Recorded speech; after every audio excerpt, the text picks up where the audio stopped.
Doctor Divya Tanwar ji, आपका स्वागत है स्टार व्यूज के इस कार्यक्रम में। जनता की विशेष डिमांड पे हम ये एस्ट्रोलॉजी का एक शो शुरू करने जा रहे हैं आपके साथ। और हम जानने की कोशिश करेंगे कि एस्ट्रोलॉजी का आम आदमी के जीवन पे क्या प्रभाव पड़ता है और किस तरीके से दुनिया आज एस्ट्रोलॉजी के पीछे, साइंस के इतने डेवलपमेंट के बाद भी एस्ट्रोलॉजी का महत्व कम नहीं हुआ है। तो क्या ये आप बताने का कष्ट करेंगे कि एस्ट्रोलॉजी क्या शत प्रतिशत साइंटिफिक है या काल्पनिक है, लॉजिकल है या सिर्फ माइथोलॉजिकल है? देखिए सर, ये बहुत अच्छा क्वेश्चन है। मुझे लगता है इसका आंसर ज़रूर देना चाहिए कि जिस समाज में हम रहते हैं ना, वहाँ पे डर का जो माहौल बनाया हुआ है ना कि अगर तुम्हारा ये प्लैनेट खराब होगा, तो ये ठीक हो जाएगा, ये प्लैनेट खराब होगा, तो ये अच्छा हो जाएगा। मतलब कहने का मतलब ये है कि एस्ट्रोलॉजी एक 100% साइंस है। टाइम और स्पेस का एक हम पढ़ते थे ना फिज़िक्स के अंदर टाइम और स्पेस का, उसी की तरह है कि एक टाइम पे अगर ऐसी चीज़ जैसे आप पैदा हुए ना, तो एक पर्टिकुलर नक्षत्र पे आप पैदा हुए हैं, उस समय ये ग्रह ऐसे होंगे, तो आपका इफ़ेक्ट आपकी ज़िंदगी में पड़ेगा। क्योंकि ये एस्ट्रोलॉजी तो बिल्कुल कहती है और ये साइंस भी इसको प्रूव करती है कि हमारी ज़िंदगी में कहीं न कहीं ग्रह का फ़र्क तो पड़ेगा ना, टाइम और स्पेस अगर वो उसकी साइंस की लैंग्वेज में कहें। तो पर अभी आजकल क्या हो गया है कि हमारे जो इस इतने जो सोशल मीडिया फैला हुआ है ना, बहुत सारे लोगों ने डर का माहौल बना दिया है कि एस्ट्रोलॉजी मुझे लगता है कि 100% साइंस है, जिसका अच्छी तरीके से यूज़ करना चाहिए, एक अपनी ज़िंदगी को बेहतर करने के लिए यूज़ करना चाहिए। पर इसका डर के साथ कि अगर आपका एक पर्टिकुलर प्लैनेट खराब है, तो आपके साथ ये दशा आ जाएगी, तो ये हो जाएगा। ऐसा नहीं होता। हर एक प्लैनेट अपनी तरफ से अच्छा ही करता है और उसका बुरा बुरा प्रभाव इसलिए पड़ता है कि जब हम चीज़ों को ढंग से फ़ॉलो नहीं करते। तो एस्ट्रोलॉजी से दिव- इतना ईज़ी है। दिव्या जी, कुंडली और ग्रहों के पोजीशन का मानव के जीवन पे क्या असर पड़ता है? ये एक सर ये बड़ा तो अब पॉइंटेड सवाल है। जी, जी। जी। जी। सर ये तो आप मानोगे ना कि हम लोग सब के सब अपना हॉरोस्कोप तो देखते हैं, ज़ोडिएक साइन तो देखते हम्म। हैं ना, कुछ ना कुछ क्वालिटी दूसरे से तो डिफरेंट है। तो ये तो कहीं न कहीं इंग्लिश एस्ट्रोलॉजी से कहते हैं ना पाश्चात्य देशों ने भी प्रमाणित किया है कि ज़ोडिएक साइन तो होता है। वही हिंदी में उसको विस्तार रूप से दे दिया है क्योंकि चंद्रमा जो होता है ना, चंद्रमा घटता-बढ़ता रहता है और हमारे जितने त्योहार हैं, वो चंद्रमा के ऊपर आधारित हैं कि चंद्रमा ऐसा होगा पूरा होगा तो ईद आएगी या तुम्हारा अगर वो अमावस होगी तो जैसे दिवाली का पर्व आता है, तो इतनी सारी की सारी चीज़ें तो हैं ना समाज के अंदर। तो रीज़न ये है कि एस्ट्रोलॉजी जो होती है ना, वो ये डिपेंड करती है कि आप किस ग्रह में, किस दशा में पैदा हुए और उन सारे के सारी चीज़ों का कुछ अच्छा प्रभाव, कुछ बुरा प्रभाव तो आपकी ज़िंदगी में पड़ेगा और उसको ठीक करने का तरीका है, जो इसे कहते हैं ना लोग स्टोन पहनते हैं। मुझे लगता है आपने भी स्टोन पहने होंगे। स्टोन पहनते हैं ना कि हाँ, इसलिए कि ना मैं इसको अच्छा कर लूँ, पर उसके लिए भी बहुत ईज़ी तरीका है कि आप ऐसा काम कर लो कि आपको स्टोन पहनने की ज़रूरत ही ना पड़े।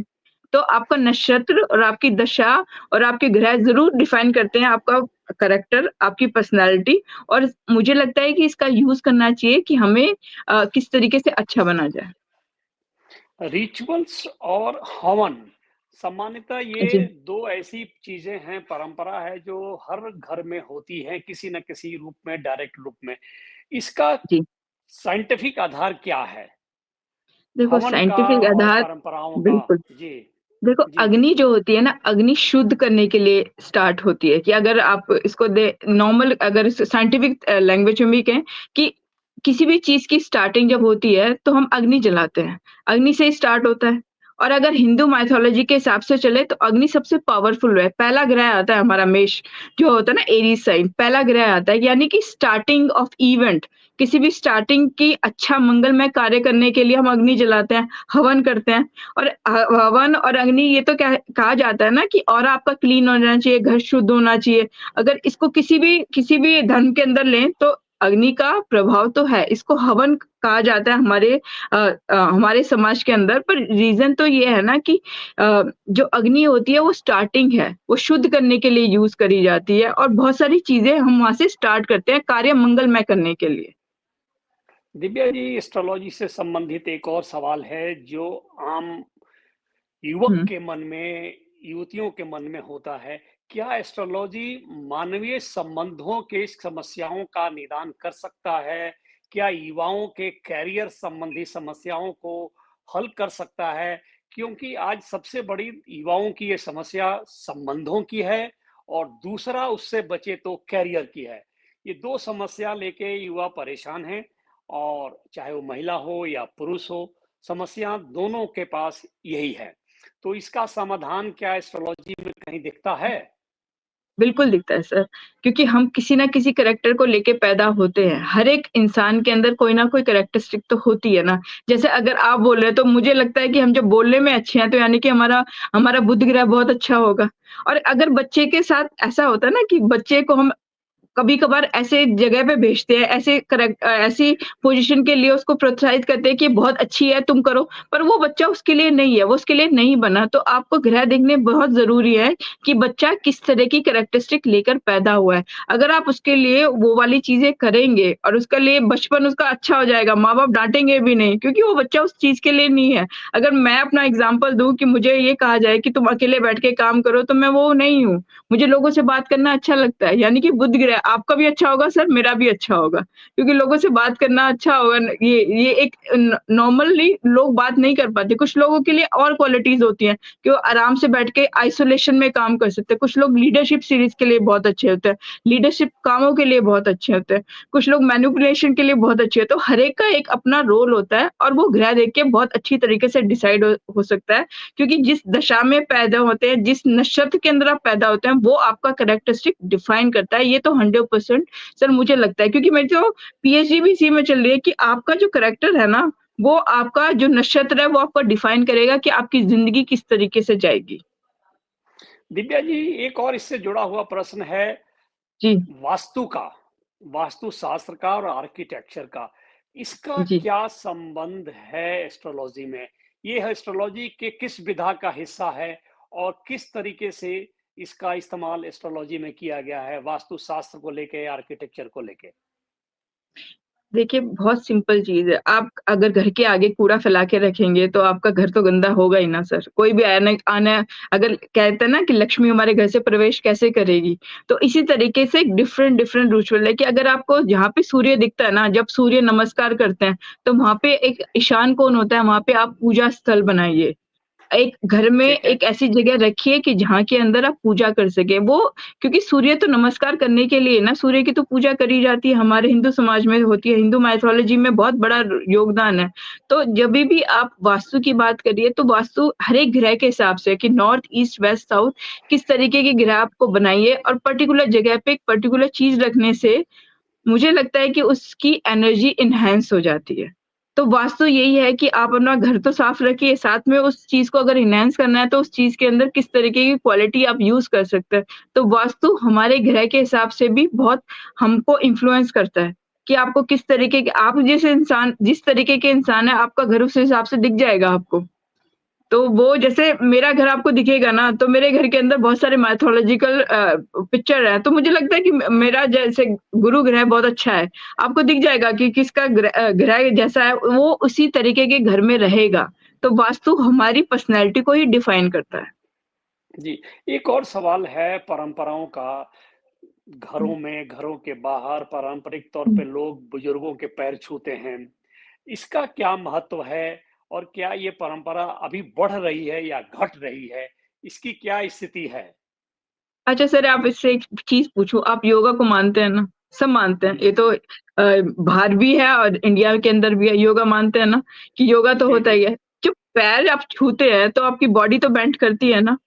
बॉडी बेंड करती है यानी कि कुछ ना कुछ तो अच्छा कर रहे हैं ना हम। नीचे आप झुकते हैं किसी के भी पैर छूने के लिए तो हमारे बॉडी के अंदर चक्रास होते हैं और मुझे लगता है मैक्सिमम एनर्जी जब पैर छू के आप अपने सर पे लगाते हैं तो वो जो चक्रास होते हैं ना हमारी बॉडी के अंदर एक्टिवेट हो जाते हैं। ये एक बहुत हमारा हिंदू समाज ना और हमारी हिंदू परंपरा है ना बहुत कुछ साइंटिफिक बेस्ड है कि बहुत सारी चीज़ों का वैल्यूज़ है क्योंकि आप अगर पढ़ोगे क्योंकि मैंने आर्टिकल भी लिखे हुए हैं, अगर आप पढ़ोगे ना तो पता चलेगा कि जो साइंटिफिक उसमें कहा जाता है ना कि ऑरा क्लीन करना, वो हिंदू में किस तरीके से कहा जाता है, पैर छूने से ऑरा क्लीन होता है। जब आप किसी को आशीर्वाद देते हैं तो आपको एक अच्छी फीलिंग होती है और साथ में एक ऑरा अ, द जैसे होता है ना पॉजिटिव ऑरा तुम्हारी तरफ आता है। तो ये सारी की सारी चीज़ें सिर्फ साइंटिफिक लैंग्वेज में कुछ और कह दो, हिंदी लैंग्वेज में कुछ और कह दो बट रीज़न तो ये है कि सब कुछ सेम ही है।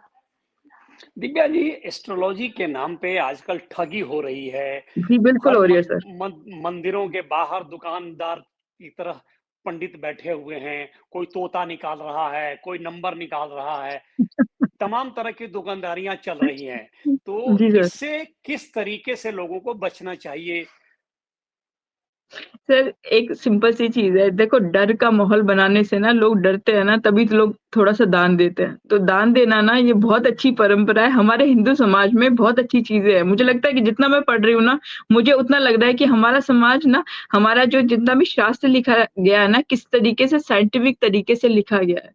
तो जो डर बनाते हो ना आप, तो माहौल जैसे समाज के अंदर एक ना कि सब चीज़ें ठीक रहे कि इसको दान दोगे तो ऐसे होगा, इसको दान दोगे तो वैसा होगा। तो ये सारी की सारी चीज़ें जैसे होता है ना बैक टू द बेसिक कि सुबह जल्दी उठोगे तो आपका सूर्य अच्छा होगा क्योंकि डिसिप्लिन आपकी लाइफ में आएगा।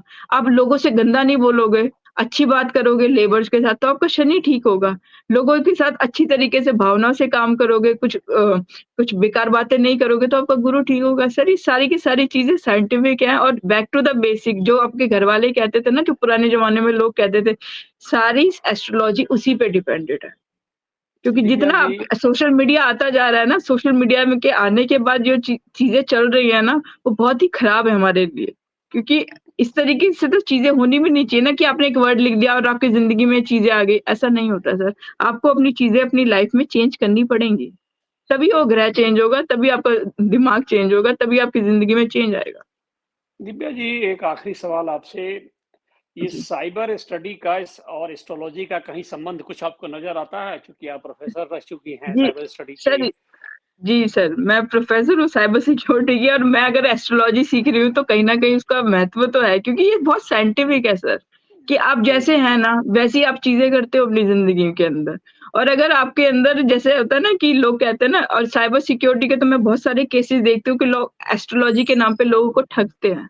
लोग कहते हैं जी, इतना जी। चंदा कर दो, इतनी सारी चीज़ें कर दो तो आप बच जाओगे इस चीज़ से। पर सर बचना तो नहीं होता, आपको अपनी ज़िंदगी के अंदर चेंज लाना है और साइबर सिक्योरिटी इसलिए मैं कहती हूँ हमेशा कि पढ़ना कि आपको पता चल जाएगा कि अगर वो किसी ग्रह से आपको डरा रहा है ना, तो उस ग्रह की बहुत अच्छी क्वालिटी भी है। ये इस प्लेटफ़ॉर्म पे मैं हमेशा कहना चाहूँगी और बोलना चाहूँगी बहुत ओपन उसमें कि कोई भी ग्रह हमें दुखी करने नहीं आता। वो उसकी चीज़ आप कर दो, वो ग्रह हमेशा ठीक हो जाएगा। वो कोई भी ग्रह बुरा नहीं होता, उसका प्रभाव हमेशा अच्छा होगा अगर आप अच्छे काम करोगे। दिव्या जी, आप स्टार व्यूज़ से आपने बात की, एस्ट्रोलॉजी की तमाम बातों पर आपने प्रकाश डाला। आगे भी हम आपसे बात करते रहेंगे। आपका हार्दिक धन्यवाद। Thank you so much. Thank you sir, thanks sir.